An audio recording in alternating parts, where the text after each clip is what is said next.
debemos demostrar que gof de x es inyectiva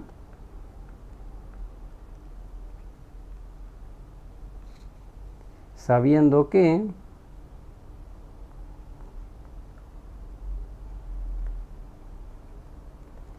f es inyectiva y g es inyectiva.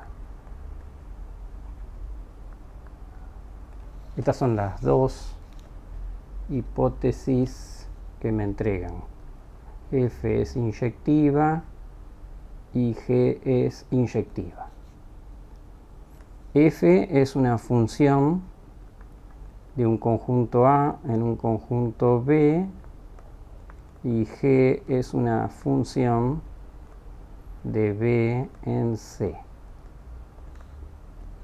Por lo tanto, la composición gof de x va a ser una función que va a ir de A en C. Bueno, tenemos que demostrar que si f y g son inyectivas, gof es inyectiva. ¿Cómo hago yo para demostrar que gof es inyectiva? Vayamos a la definición de inyectividad.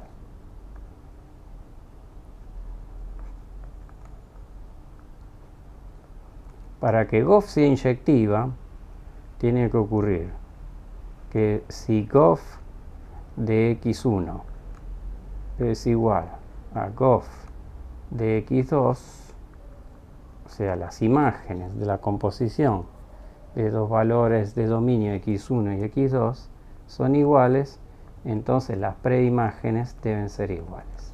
Esta sería la definición de inyectividad. Bueno, vamos a demostrar que la función f compuesta con g o gof es inyectiva. Así que empecemos.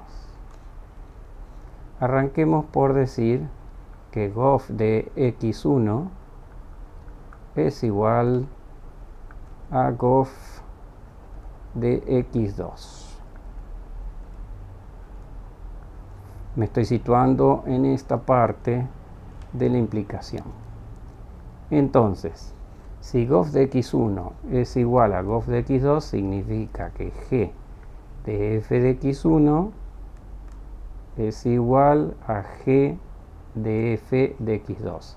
Hasta aquí lo único que estoy usando es la definición de composición. Esta es la definición de composición. Bien, continuamos. Entonces, si gof de f de x1 es igual a gof de f de x2, entonces, y acá viene algo interesante, entonces f de x1 es igual a f de x2.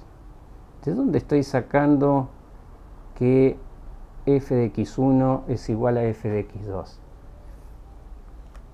Este valor, f de x1, es un elemento de dominio de la función g. Este valor es un elemento de dominio de la función g. Pero la función g es inyectiva. Si la función g es inyectiva, hay que aplicar la definición de inyectividad. La definición de inyectividad dice que si esta imagen es igual a esta imagen, entonces las preimágenes deben ser iguales. ¿Cuáles son las preimágenes? Los elementos de dominio de la función g. Lo que pasa es que los elementos de dominio de la función g a su vez son imágenes de otra función.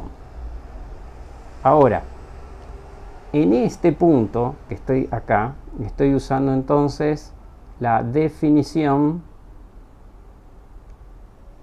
de inyectividad, o mejor dicho, estoy usando la inyectividad de la función g. Bueno, y continúo. Continúo. Entonces, si f de x1 es igual a f de x2, no se olviden que f es inyectiva. Si es inyectiva y f de x1 es igual a f de x2, entonces x1 es igual a x2. Esto ocurre por la inyectividad de f. O sea, si tengo dos imágenes de G iguales, las preimágenes, o sea, los elementos del dominio son iguales, pero los elementos de dominio son f de x1 y f de x2, que a su vez son imágenes de f. Pero como f es inyectiva, si las imágenes son iguales, las preimágenes son iguales. Y ahora, si seguimos la cadena de implicaciones, vemos acá, en esto que voy a marcar acá, estamos diciendo, tengo que moverme un poco más a la izquierda. Si gof de x1 es igual a gof de x2, estoy acá, en esta parte de acá. Si gof de x1 es igual a gof de x2, entonces, vamos a la última implicación, x1 es igual a x2. Y esa, si miramos arriba, es lo que queríamos demostrar. Para demostrar la inyectividad de gof, decimos si gof de x1 es igual a gof de x2, entonces x1 es igual a x2. Esta cadena de implicaciones que están aquí es la que demuestra que gof es inyectiva. Bueno, espero que haya quedado más o menos claro. Entonces voy a anotar aquí abajo, por lo tanto, gof es inyectiva. Y bueno, y con eso tenemos hecha esta demostración que pidió Nadia. Muy bien.